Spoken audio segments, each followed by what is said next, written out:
जैसा कि आपको पता है कि यूएनओ की जो स्थापना हुई थी वो मुख्य रूप से शांति स्थापित करने के लिए ही हुई थी। हालांकि बाद में और बहुत सारे काम जैसे इकोनॉमिक डेवलपमेंट, सोशल डेवलपमेंट या हेल्थ से संबंधित इशू, लेबर से संबंधित इशू, बहुत सारे इशू इसमें और जोड़ दिए गए थे और इसको एक बहुत व्यापक बना दिया गया था। लेकिन आज भी यूएनओ का जो मुख्य उद्देश्य माना जाता है और जो सबसे मेजर इसका काम है वो है विश्व में शांति स्थापित करना, देशों के बीच में भी और देश के अंदर भी।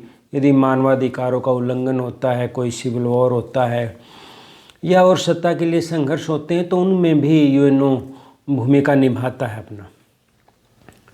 तो यूएनओ के शांति स्थापित करने के लिए सेना भी भेज सकता है, उसके बाद समझौते को लागू करने के लिए भी कार्रवाई कर सकता है और इसके अलावा ऐसा माहौल भी तैयार कर सकता है कि जिससे विश्व में शांति स्थापित हो।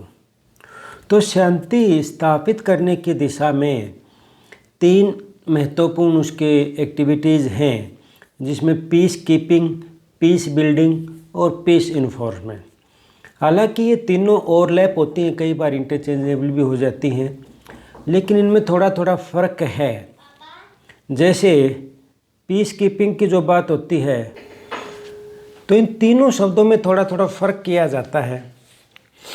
जैसे पीस कीपिंग का जो अर्थ लिया जाता है वो लिया जाता है कि जब कोई युद्ध समाप्त हो जाए या कोई 2 गुटों में समझौता करवा दिया जाए तो उसके बाद वहाँ पर शांति बनाए रखने के लिए, समझौते को लागू करने के लिए कोई शांति समझौते का उल्लंघन ना हो या दोबारा से लड़ाई ना हो या वहाँ पर माहौल को ठीक बनाए रखा जा सके, तो उस संदर्भ में पीस कीपिंग यानी कि पीस को बनाए रखना, जो पीस किसी भी और माध्यम से स्थापित की गई है अब उसको बनाए रखना है। इसके लिए यूएनओ जो अपनी पीस कीपिंग फोर्सेस, शांति सेना जिसका नाम है, भेजता है, जिसमें भारत का भी बड़ा योगदान रहता है। 70 से भी ज़्यादा पीस कीपिंग मिशंस यूएनओ ने अब तक इम्प्लीमेंट किए हैं और जिसमें कुछ 15-16 मिशन अब भी जारी हैं, चल रहे हैं। और भारत ने भी बहुत ज़्यादा मिशंस में अपने सैनिक या फिर मेडिकल जो एक्सपर्ट हैं उनको भी भेजा है इसमें। तो पीस कीपिंग है कि समझौते ना, इसकी शांति जो स्थापित हुई है किसी माध्यम से उसको बनाए रखना।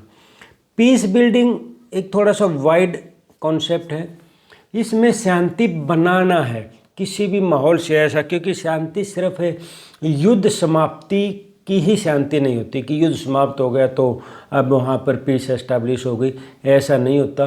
बल्कि वहाँ पर स्ट्रक्चर में, वहाँ के कल्चर में ऐसा माहौल बनाना, ऐसा इस तरह से स्ट्रक्चर को डेवलप करना या इस तरह की वहाँ कल्चर डेवलप करना, लोगों के अंदर जो उसकी और इकोनॉमिक सोशल फील्ड में एक्टिविटीज़ करना, जिससे वहाँ पर एक परमानेंट पीस एस्टैब्लिश हो सके।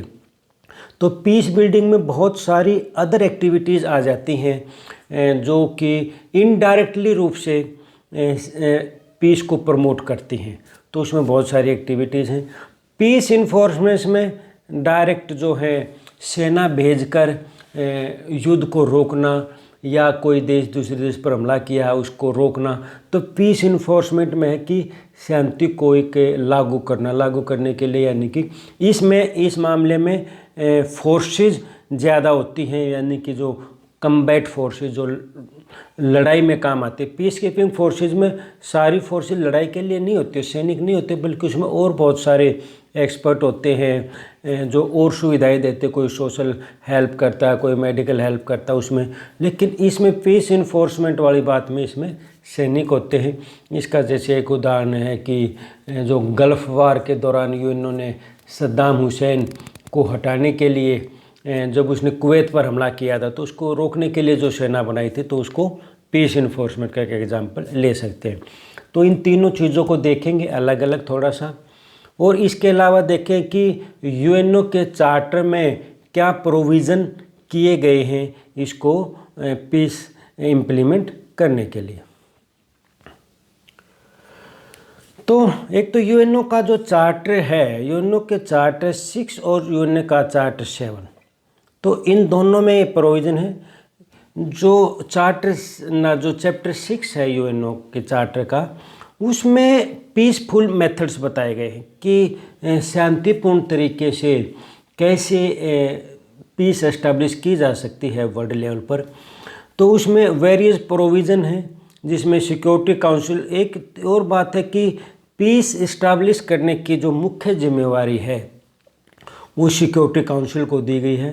सिक्योरिटी काउंसिल सबसे मेजर और सबसे ज़्यादा powerful organ of the UNO माना जाता है, क्योंकि इसमें ज़्यादातर जो शांति से संबंधित, जो पीस एस्टैब्लिश या युद्ध से संबंधित या सेना भेजने से संबंधित या कोई किसी कोई देश पर पाबंदी लगाने से संबंधित, ये सारे जो डिसीजंस लिए जाते हैं, ये सब निर्णय जो हैं वो सिक्योरिटी काउंसिल द्वारा ही लिए जाते हैं। और उसमें भी आपको पता है कि वो 5 परमानेंट मेंबर हैं, उनको वीटो पावर इनमें दी गई है। तो पीसफुल मेथड्स को भी अपनाने के लिए, जैसे पीस कीपिंग फोर्सेस हैं, उनको भी भेजने के लिए सिक्योरिटी काउंसिल की ही परमिशन की आवश्यकता होती है। तो इसमें कहा गया है कि विच द सिक्योरिटी काउंसिल में make recommendation concerning the Pacific settlements of disputes. तो सिक्योरिटी काउंसिल अपनी रिकमेंडेशन दे सकती है किसी भी विवाद को शांतिपूर्वक तरीके से सुलझाने के लिए। और जो चैप्टर 7 है, इसमें किसी भी देश में यदि यूएनओ की फोर्सेस भेजनी होती है और यूएनओ के पास अपनी फोर्सेस नहीं हैं, बल्कि जो देश हैं वो अपने अपने कुछ सैनिक उसमें शामिल करते हैं और उन्हीं को मिला के एक आर्मी, एक सेना तैयार की जाती है और उसके द्वारा फिर जो है वो किसी भी सैनिक कार्रवाई को अंजाम दिया जाता है। अब जो पीसफुल मेथड हैं, तो इसके आर्टिकल 36 से लेकर और आर्टिकल 38 तक जो हैं चैप्टर 6 में ये कुछ मेथड बताए गए हैं। सब मेथड्स कुछ ओवरलैपिंग से भी हैं, मतलब एक जैसी सी बातें उनमें हैं। जैसे पहला है नेगोशिएशन। नेगोशिएशन का मतलब है कि वार्तालाप के माध्यम से विवाद को सुलझाया जाए, अपने अपने पक्ष रख कर विवाद को सुलझाया जाए, कोई झगड़े की नौबत या लड़ाई की नौबत ना आए।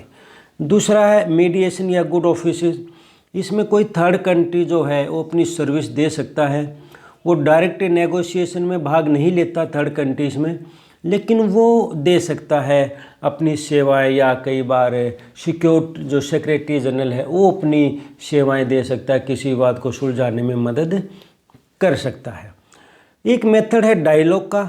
डायलॉग का मेथड जो है कि जो यूनाइटेड नेशन जनरल असेंबली, जिसको वाद विवाद कह सकते हैं हम हिंदी में, तो जनरल असेंबली या सिक्योरिटी काउंसिल जो है वो दोनों पार्टियों से उनके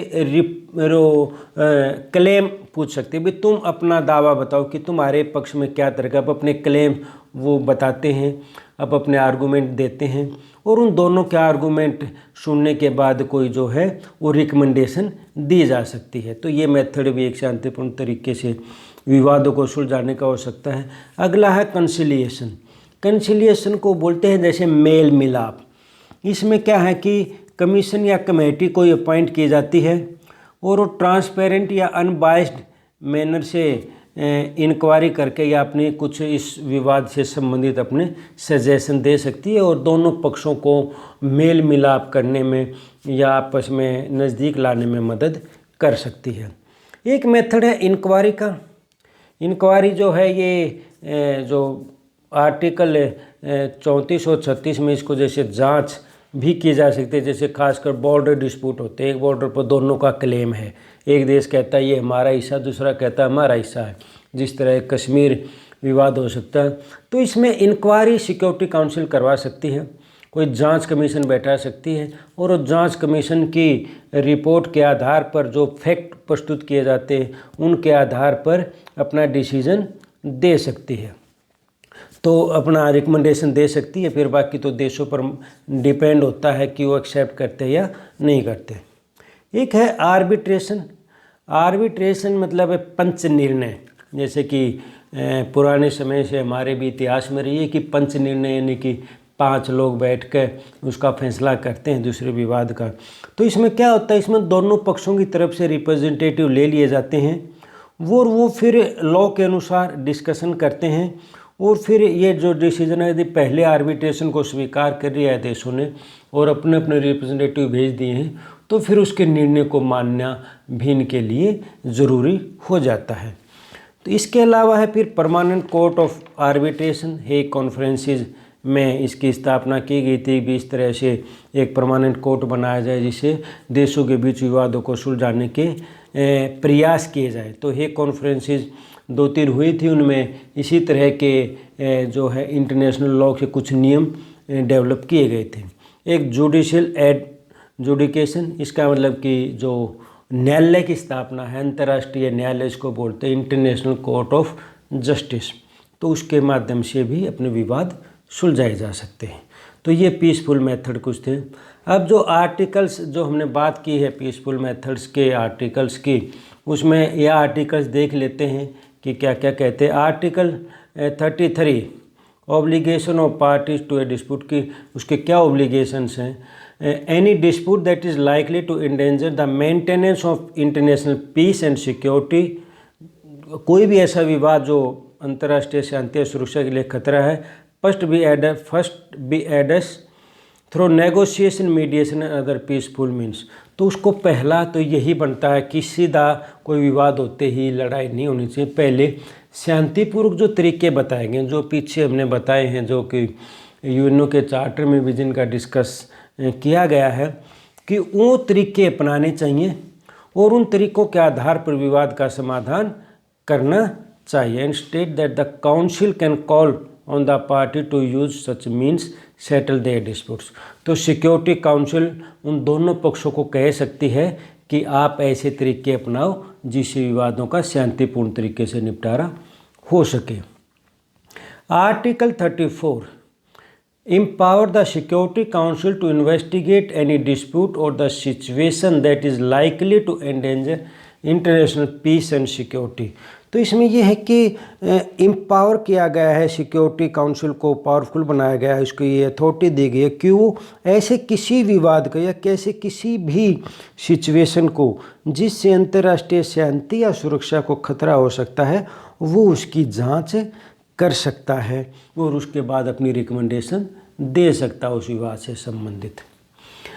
आर्टिकल 35 में बताया गया है कि जो भी मेंबर हैं या नॉन मेंबर स्टेट्स हैं दोनों, वो ऐसे किसी भी डिस्प्यूट को जिसको लगता है कि अंतर्राष्ट्रीय शांति को खतरा हो सकता है, इसका ध्यान सिक्योरिटी काउंसिल की तरफ खींच सकते हैं। यानी कि वो ऐसे किसी विवाद को सिक्योरिटी काउंसिल को ट्रांसफ़र यानी कि उसको बता सकते हैं, उसके संज्ञान में ला सकते हैं कि इस विवाद की तरफ ध्यान दिया जाए, नहीं तो ये विवाद अंतर्राष्ट्रीय शांति के लिए खतरा बन सकता है। हालांकि इस सेक्शन में ये कहा गया कि जो डिस्प्यूट है उसको जो लेके आएंगे सिक्योरिटी काउंसिल के सामने, वो ब्रॉट बाय स्टेट, केवल राज्य ही लेकर आएंगे, has been brought to the attention of security council. लेकिन उसके बाद क्या किया गया, अब 1989 के बाद अब इसमें और थोड़ा सा चेंज कर दिया इस प्रोविज़न में। अब कह दिया सिर्फ स्टेट नहीं, सेक्रेटरी जनरल या जनरल असेंबली भी ऐसे किसी विवाद को का ध्यान जो है और सुरक्षा परिषद का ध्यान जो खींच सकती है। सिर्फ स्टेट्स नहीं, जो मेंबर या नॉन मेंबर स्टेट नहीं, बल्कि सेक्रेटरी जनरल या जनरल असेंबली, ये भी ऐसे किसी न्यू कोई डिस्प्यूट है, सिचुएशन है, तो सिक्योरिटी काउंसिल को कह सकती है आप इसकी तरफ ध्यान दो, नहीं तो ये विवाद जो है अंतर्राष्ट्रीय शांति के लिए खतरा बन सकता है। ये प्रोविज़न आर्टिकल 99 और आर्टिकल 11 के तहत ये प्रोविज़न किए गए हैं। अब बात आती है जो हमारे 3 शब्द थे, पीस कीपिंग, पीस बिल्डिंग और पीस इन्फोर्समेंट। तो सबसे पहले देखते हैं कि पीस कीपिंग क्या है। Peace keeping by the United Nations a role held by the department of peace. एक तो पीस कीपिंग की जो जिम्मेवारी दी गई, डिपार्टमेंट बनाया गया है यूएनओ में, डिपार्टमेंट ऑफ पीस ऑपरेशन, जो पीस कीपिंग मिशंस भेजता है, उसकी जिम्मेवारी है। Way to help countries torn by conflict to create the condition of lasting peace, यानी कि उन देशों की मदद करने के लिए भेजा जाता है जो बिल्कुल छिन्न भिन्न हो सके हैं, जो बिल्कुल बिखर चुके हैं विवाद की वजह से, और वहाँ पर ऐसी परिस्थितियाँ बनाना है, ऐसी कंडीशंस डेवलप करना है जिससे वहाँ पर शांति कभी भंग ना हो और हमेशा बनी रहे। Piece keeper monitors and observer peace process in post-conflict area and assist ex-combatant in implementing the peace agreement they may have signed। जैसा कि हमने बताया था, ऐसा यदि कोई एग्रीमेंट साइन हो चुका है, क्योंकि जो कम्बेंटेंट थे पहले वो उन्होंने कोई समझौता करके कोई युद्ध बंद हुआ, कोई लड़ाई बंद हुई, कोई विवाद बंद हुआ है, तो पीस कीपर जो मॉनिटर होगा ऑब्जर्व करेगा उस प्रोसेस को पोस्ट कॉन्फ्लिक्ट, यानी कि युद्ध के बाद या विवाद के बाद उस एरिया को जो जिस शर्तों के तहत ने समझौता किया था कि वो सही तरीके से इम्प्लीमेंट की जा रही हैं या नहीं की जा रही हैं, उसको वो पीस कीपर्स मॉनिटर्स करेंगे। अब आगे है इसमें such assistance comes in many form. इस तरह की जो सहायता है वो किसी भी तरीके में, किसी भी वे में इस तरह की पीस कीपिंग प्रोसेस हो किसी भी तरीके से अपनाया जा सकता है। जैसे तो कॉन्फिडेंस बिल्डिंग मेजर्स, यानी कि कोई ऐसे तरीके अपनाए जिससे एक दूसरे पर विश्वास पैदा हो, कि जो है विश्वास की भावना युद्ध में हो जाती है, दोबारा विश्वास पैदा हो। पावर शेयरिंग अरेंजमेंट ऐसा किया जाता है कि दोनों गुटों को कुछ पावर में हिस्सा या सत्ता में उनको हिस्सा दिया जा सकता है। इलेक्टोरल सपोर्ट, यानी कि चुनाव के माध्यम से चुनाव करवाया जा सकता है, या जो सत्ता में चुनाव के माध्यम से उसको सत्ता सौंपी जा सकती है। रूल ऑफ लॉ को मजबूत बनाया जा सकता है, या उस एरिया में जो आर्थिक और सामाजिक यदि विकास किया जाए तो लोगों का ध्यान फिर युद्ध से या और समस्याओं से हट सकता है। तो ये बहुत सारे तरीके हैं जो अपनाए जा सकते हैं पीस कीपिंग के लिए। Security council is authorised to arrange peace keeping operations through chapter 7 of charter. तो जैसे कि पहले बताया था कि चैप्टर 7 जो चार्टर का है, 6 में पीसफुल मीन्स मेथड, जो नेगोशिएशन वगैरह है, कॉन्सिलिएशन है, आर्बिट्रेशन थे, वो मेथड बताए गए थे। और चैप्टर 7 में ये आर्मी भेज सकते हैं, पीस कीपिंग मिशंस भेज सकते हैं। तो ये अथॉरिटी किसको मिली हुई है? ये सिक्योरिटी काउंसिल को ये पावर दी गई है शांति स्थापित करने की। Peace keeping forces are contributed by member state on a voluntary basis. जैसा कि हमने बताया था कि यूएनओ के पास अपनी कोई सेना नहीं है, कोई परमानेंट आर्मी, नेवी, एयरफोर्स कुछ भी नहीं है। ऐसे यदि कोई भी या किसी देश पर पीस इन्फॉर्मेंस करने के लिए कोई सैनिक हमला भी करना है, या किसी समझौते को लागू करने के लिए पीस कीपिंग फोर्सेज या मिशंस एस्टेब्लिश करने हैं, तो उसके लिए सभी से देश जो मेंबर देश हैं वॉलंटरी बेस पर अपने सैनिक उसमें भेजेंगे। और इनमें वॉलंटरी बेसिस पर भेजने वालों में भारत हमेशा सबसे आगे रहा है। भारत, पाकिस्तान वगैरह जो ये देश हैं, इनके जो सैनिक हैं वो ऐसे पीस कीपिंग मिशंस में सबसे ज़्यादा संख्या में होते हैं। India is among the largest individual contributor in peace keeping forces, यानी कि लार्जेस्ट तो नहीं, वन ऑफ द लार्जेस्ट कह सकते हैं कि वन ऑफ द, क्योंकि और भी कई देश बहुत सैनिक भेजते रहे हैं, खासकर जिसमें पाकिस्तान का नाम भी आता है, बांग्लादेश का नाम आता है।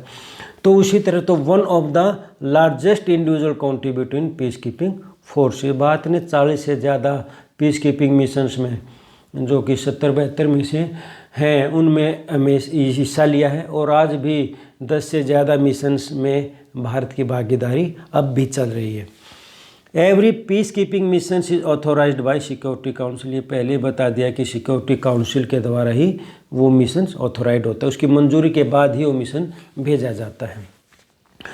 Once a peace treaty has been negotiated the parties involved might ask the United Nations for a peacekeeping force to oversee various elements of the agreed upon plan।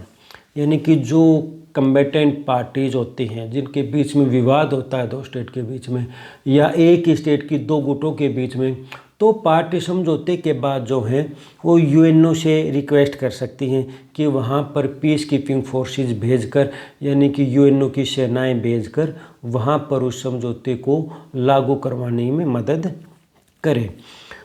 Financial resources of the UN peace keeping operation are collective responsibility of the UN state members, यानी कि इसके लिए पैसा भी खर्च होता है peace keeping missions भेजने के लिए। तो उसके लिए भी कहा गया है कि ये जो पैसा जो है ये यूएनओ के पास तो अपने कोई आमदनी के सोर्सेज है नहीं, देश ही अपनी कंट्रीब्यूशन करते हैं बस जब उसकी एक्टिविटी चलती हैं। तो इसी तरह इन ऑपरेशंस के लिए भी सभी की सामूहिक जिम्मेवारी है कि अपना अपना कंट्रीब्यूशन वो इस पीस कीपिंग मिशंस के लिए दे, तभी ये पीस कीपिंग मिशन जो है वो काम कर सकते हैं। Member state is legally obligated to pay their, यानी कि कानून रूप से बाध्य हैं कि जो उनका ड्यू बनता है और जो देना चाहिए उनका, और ये जो है जनरल असेंबली डिसाइड करती है कि किस देश को कितना रुपया देना है। तो उस आधार पर ही उनको लीगली ऑब्लिगेटेड है, उनको ये देना पड़ता है सभी देशों को। एज ऑफ दिसंबर 2009, यानी कि अगर हमें 2019 दिसंबर तक के आंकड़े देखें या 2020 तक के देखें तो 72 यूएन पीस कीपिंग ऑपरेशन हो चुके हैं 1948 से लेकर, जिसमें 17 ऑपरेशन अब भी चालू हैं, बाकी पीस कीपिंग ऑपरेशन कंप्लीट हो चुके हैं। और पीस कीपिंग फोर्सेस के कामों को देखते हुए ही 1988 में इसको नोबेल पीस प्राइज़ दिया गया था United Nation peace keeping forces को। Human right violation United Nations mission, और इनको इनाम भी दिया गया, लेकिन कई जगहें जो हैं वो इस पीस कीपिंग मिशंस पर ह्यूमन राइट्स वायलेशन के आरोप भी लगते हैं, यानी कि ये वहाँ के लोगों के साथ जातियाँ करते हैं, उनको टॉर्चर करते हैं या रेप की घटनाएं होती हैं, जैसे कि ज़्यादातर सेनाओं में ये शिकायतें सुनने को मिलती हैं। तो इस तरह की ही कुछ शिकायतें जो हैं वो यूएन पीस कीपिंग फोर्सेस के बारे में भी सुनने को मिलती हैं कि खासकर अफ्रीकन देशों में जो इनके मिशंस गए थे वहाँ पर इन पर बहुत सारे आरोप लगाए गए थे ह्यूमन राइट्स वायलेशन के।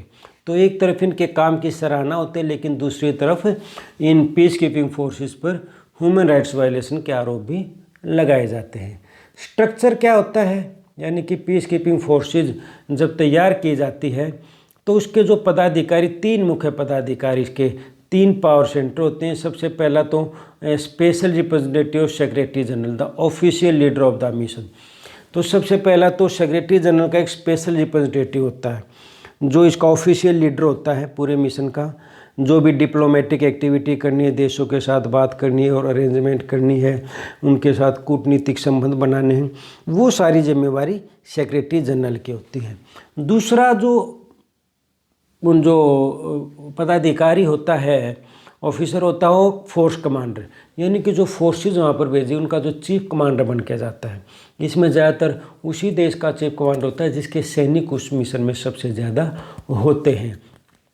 जो मिलिट्री फोर्स डिप्लॉय करने का, कि कहाँ मिलिट्री एक्शन लेना है, कहाँ मिलिट्री फोर्स डिप्लॉय करनी है, तो ये जो डिसीजन लेता है ये फोर्स कमांडर लेता है। इसके अलावा फिर एक चीफ एडमिनिस्ट्रेटिव ऑफिसर होता है, क्योंकि मिशंस के लिए और बहुत चीज़ों की आवश्यकता पड़ती है।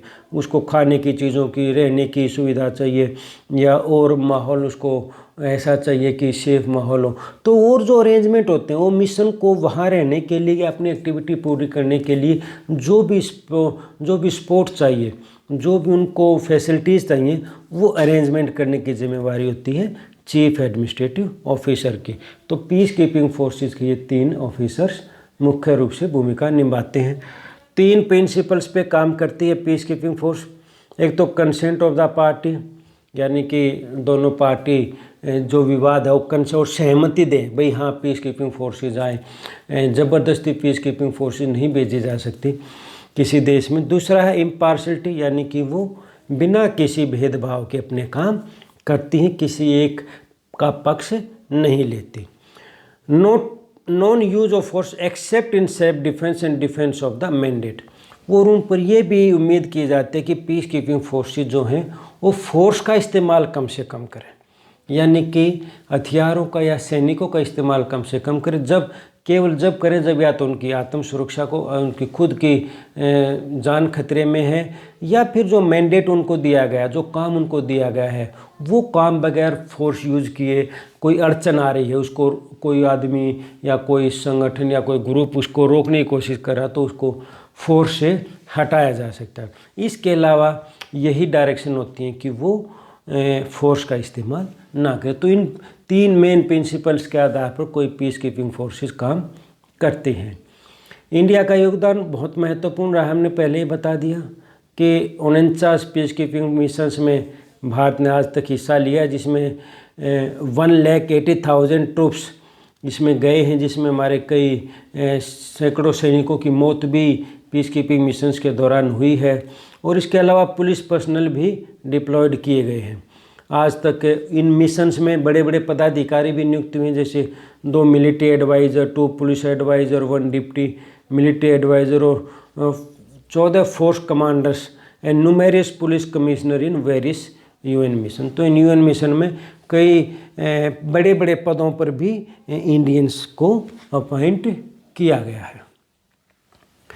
कुछ पास्ट के मिशन हैं, ये तो आप देख सकते हो, कहीं पर भी नेट वगैरह पे पूरी लिस्ट मिल जाएगी कब से कब तक रहा, क्या मिशन रहा था।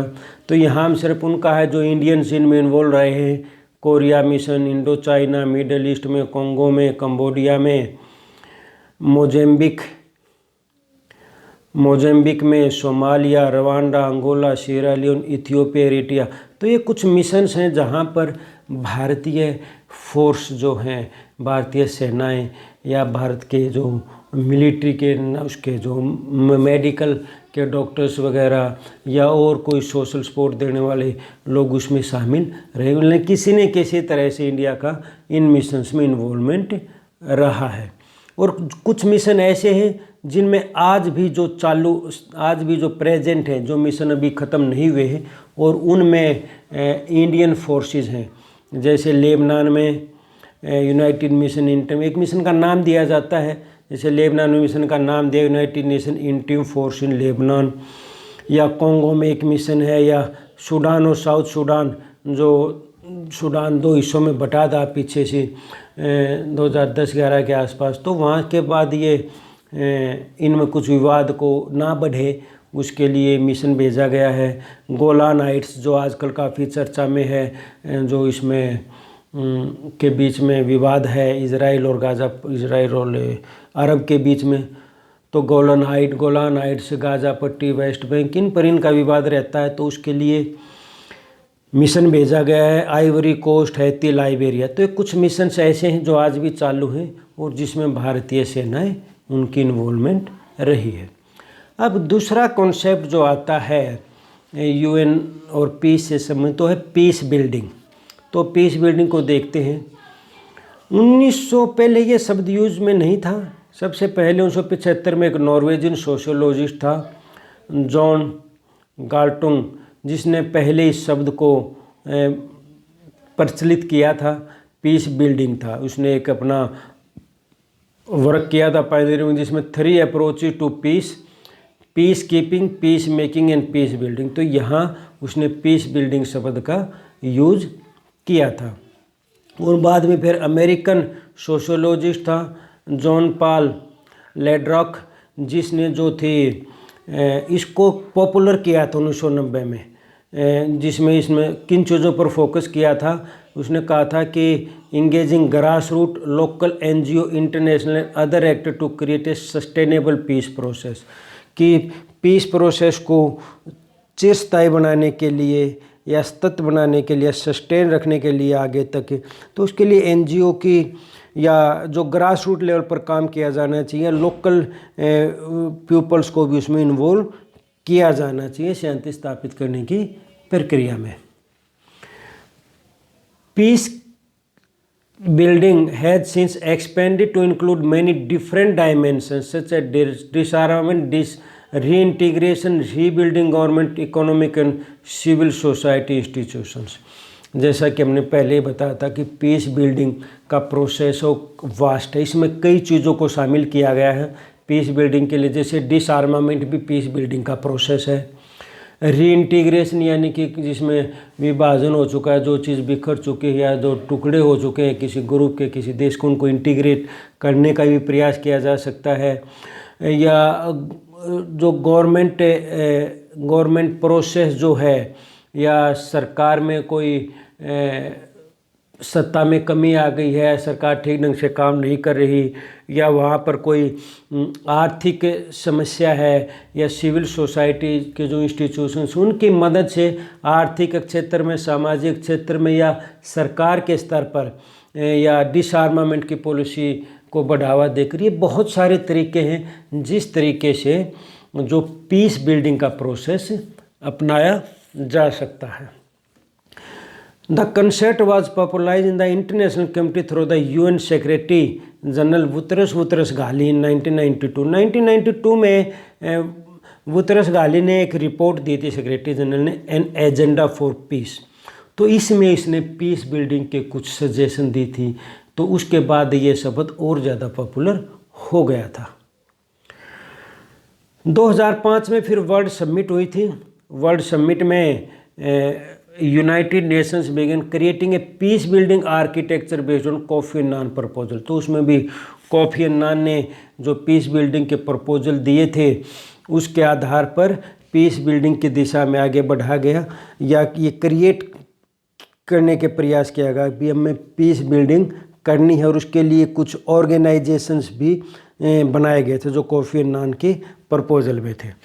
एक तो बनाया गया यूएन पीस बिल्डिंग कमीशन, दूसरा बनाया गया यूएन पीस बिल्डिंग फंड 2006 में, तीसरा UN peace building support office which was created. तो 2005 और 2006 में इस समिट के बाद ये 3 ऑर्गेनाइजेशन बनाए गए जिनका काम था पीस बिल्डिंग का प्रोसेस को आगे बढ़ाना, यानी कि ऐसी कंडीशन डेवलप करना जिससे शांति स्थापित रह सके।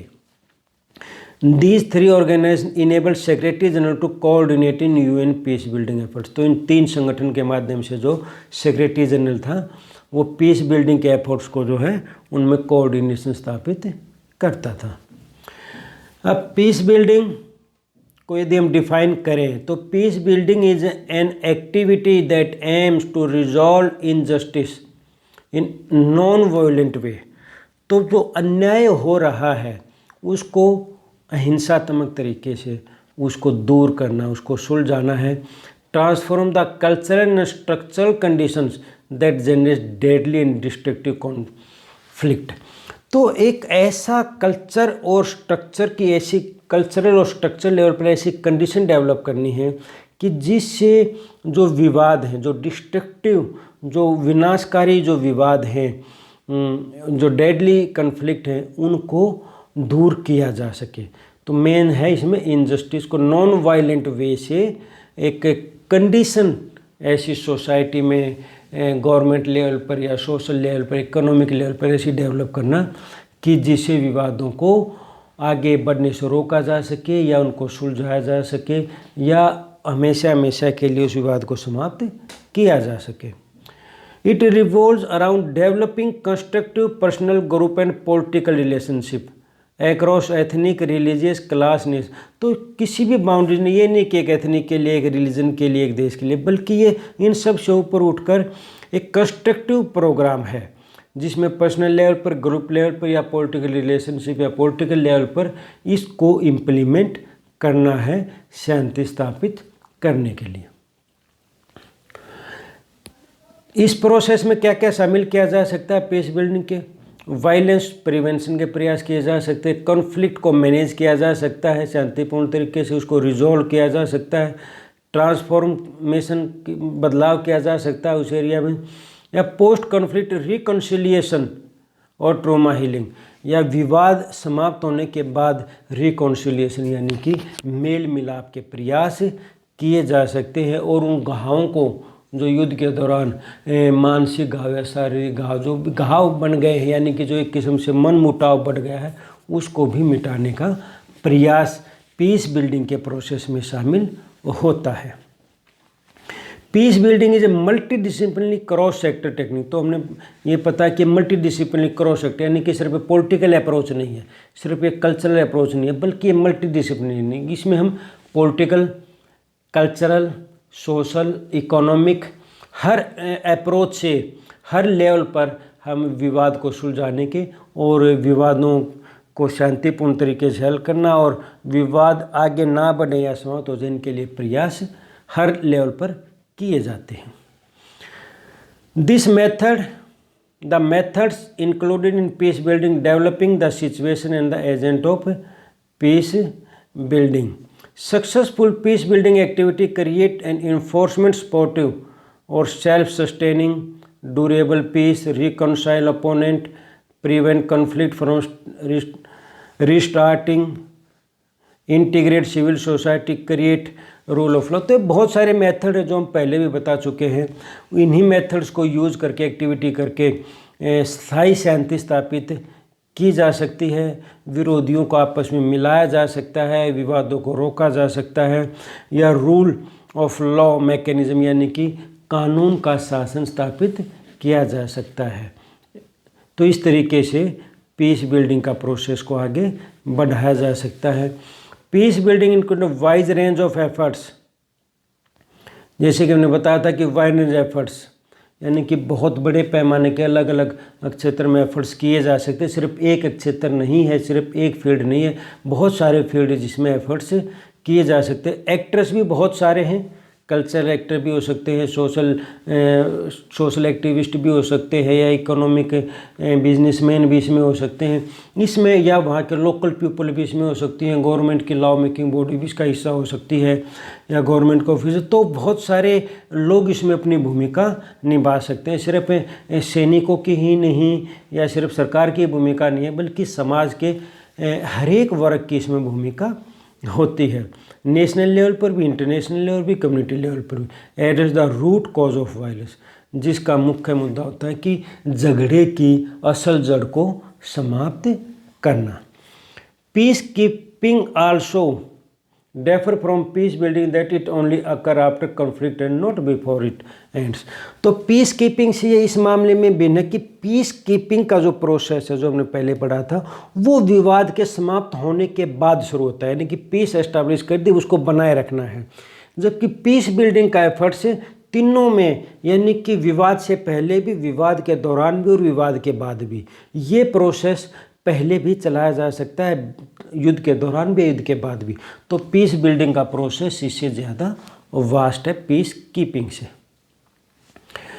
Piece building efforts aim to manage, mitigate, resolve, transform central aspect of conflict. इसका जो मुख्य उद्देश्य जो होता है, एफर्ट जो होता है, एम जो होता है, वो कॉन्फ्लिक्ट को जो है सेंट्रल एस्पेक्ट यानी कि विवाद का जड़ ढूंढता है, किस वजह से विवाद शुरू हुआ है, और उस जड़ को, कोई किसी की जड़ धार्मिक विवाद में पा सकती है, किसी की कोई कल्चरल कोई कॉन्फ्लिक्ट हो सकता है, तो उसको जड़ को देखना है और उसको ही जड़ से विवाद को समाप्त करना है। ऑफिशियल डिप्लोमेसी के द्वारा भी, या सिविल सोसाइटी के माध्यम से भी, या इनफॉर्मल डायलॉग, नेगोशिएशन या मीडिएशन, यानी कि बहुत सारे तरीके हैं इसको सुलझाने के, उस समस्या को समझने के, उसको हल करने के। तो सारे तरीके अपनाकर पीस बिल्डिंग के प्रोसेस को पूरा किया जा सकता है। 3 अप्रोच हैं पीस बिल्डिंग की।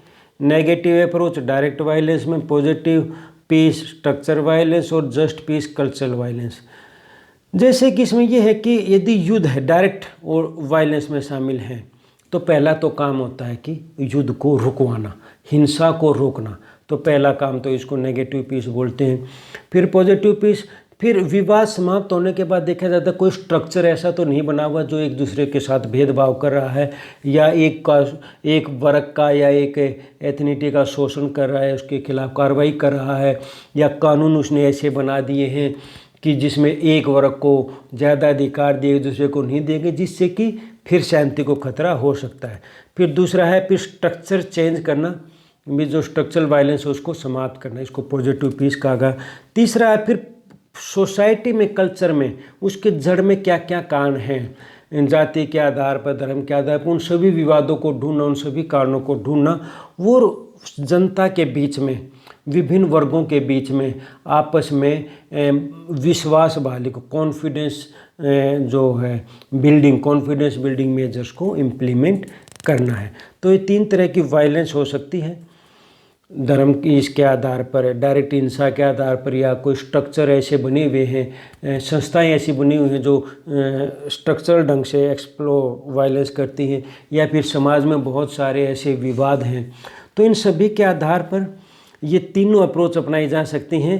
पहले शुरुआत ये, फिर ये, और फिर ये, इसको अपना के पीस बिल्डिंग के प्रोसेस को पूरा किया जा सकता है। मेजर ऑर्गेनाइजेशंस जो पीस बिल्डिंग की जो हमने बताई थी पहले भी जो बनी है, एक तो यूएन पीस बिल्डिंग कमीशन बनाया गया है, इंटर गवर्नमेंट एडवाइजरी बॉडी है that bring together key actors, gather resources, advise strategy, post conflict peace building and highlight issue that might undermine peace. तो इसके बहुत सारे काम, एक तो एडवाइस देती है, एक्टर्स को इकट्ठा करती है जो पीस बिल्डिंग के प्रोसेस में भूमिका अदा करते हैं, उस प्रोसेस को पूरा करने के लिए रिसोर्सेज उपलब्ध करवाती है, स्ट्रेटेजी के लिए एडवाइस देती है भी ये स्ट्रेटेजी अपनाई जा सकती है, और उन इश्यूज़ को हाईलाइट करती है जो शांति सुरक्षा के लिए खतरा है। तो ये पीस बिल्डिंग कमीशन ये काम करता है। दूसरा है पीस बिल्डिंग फंड।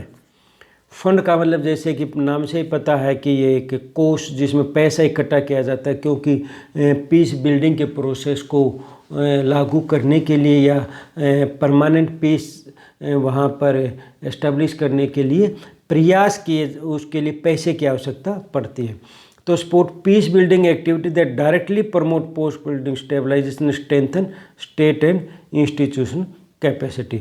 तो पोस्ट कॉन्फ्लिक्ट स्टेबलाइजेशन लाने के लिए, उसको या राज्य को मजबूत करने के लिए, या इंस्टीट्यूशंस की कैपेबिलिटी बढ़ाने के लिए इस फंड की स्थापना की गई है, यूएन पीस कीपिंग फंड। तीसरा है फिर UN peace building support office. तो ये जो है इसका क्या काम है, support the peace building commission, peace building commission को सपोर्ट करता है with strategic advice and policy guidance. तो उसको स्ट्रेटेजिक एडवाइस देता है और पॉलिसी गाइडेंस उसको देता है। Administrate for peace building fund, peace building fund के एडमिनिस्ट्रेशन को मदद करता है। And help the secretary general coordinate UN agency piece building efforts. तो सेक्रेटरी जनरल को जो है इन तीनों अंगों में कोऑर्डिनेशन स्थापित करने के लिए, पीस बिल्डिंग के पूरे प्रोसेस में कोऑर्डिनेशन लाने के लिए ये मदद करता है सपोर्ट ऑफिस। इसके अलावा UN department of political affairs है और यूएन डेवलपमेंट प्रोग्राम है, यूएनडीपी, जिसका एक जो प्रोग्राम जो चलता है। तो ये भी जो इस दिशा में जो हैं काम करते हैं, मतलब जो 3 मेन ऑर्गेनाइजेशन के अलावा भी ये भी मदद करते हैं पीस कीपिंग की प्रोसेस में। अब है पीस इन्फोर्समेंट। पीस इन्फोर्समेंट में डायरेक्ट सेना भेजना है। ये प्रोसेस बहुत कम अपनाया जाता है, लेकिन कई बार इसकी ज़रूरत पड़ती है। ज़्यादातर जोर जो है जो पीस कीपिंग और पीस बिल्डिंग पर जोर दिया जाता है। तो पीस इन्फोर्समेंट में, peace enforcement is the use of military force to compel peace in conflict generally against the will of combatant. इसमें कम्बेटेंट की मंजूरी की आवश्यकता नहीं है।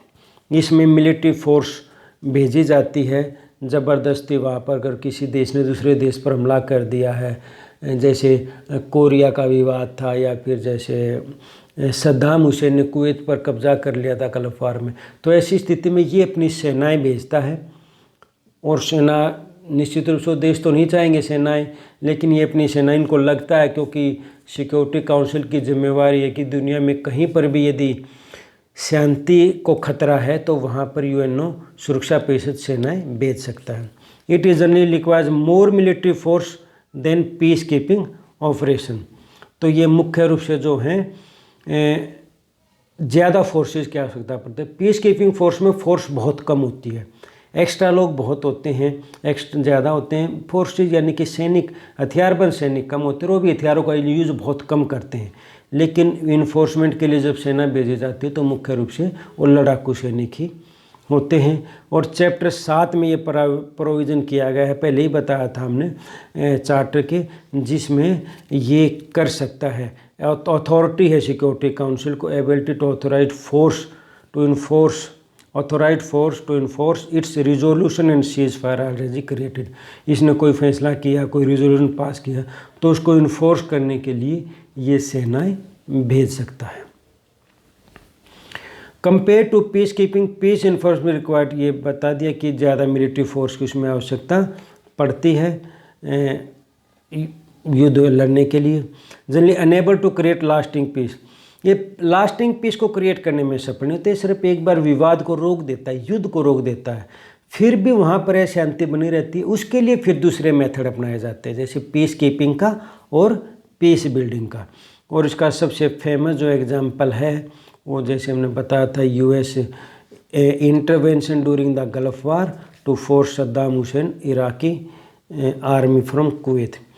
तो कुवैत पर जब कब्जा किया था तब यूएनओ ने अपनी सेनाएं भेजकर उस कब्जे को छुड़वाया था। हालांकि जो दूसरा गल्फ वार हुआ था वो सेना यूएनओ की नहीं थी, वो सिर्फ अमेरिका की सेना थी। उस टाइम पर यूएनओ में प्रस्ताव पास नहीं हो पाया था, तो अमेरिका ने खुद अकेले ही वो कार्रवाई की थी। तो ये जो हमारे विवाद, ये जो यूएस पीस कीपिंग की जो बातें थी, पीस कीपिंग, पीस बिल्डिंग और पीस इन्फोर्समेंट, तो ये कई माध्यम हैं जिनके माध्यम से यूएनओ को जिम्मेवारी दी गई है शांति स्थापित करने की। तो ये हमारा विश्लेषण यहाँ पर समाप्त होता है। धन्यवाद।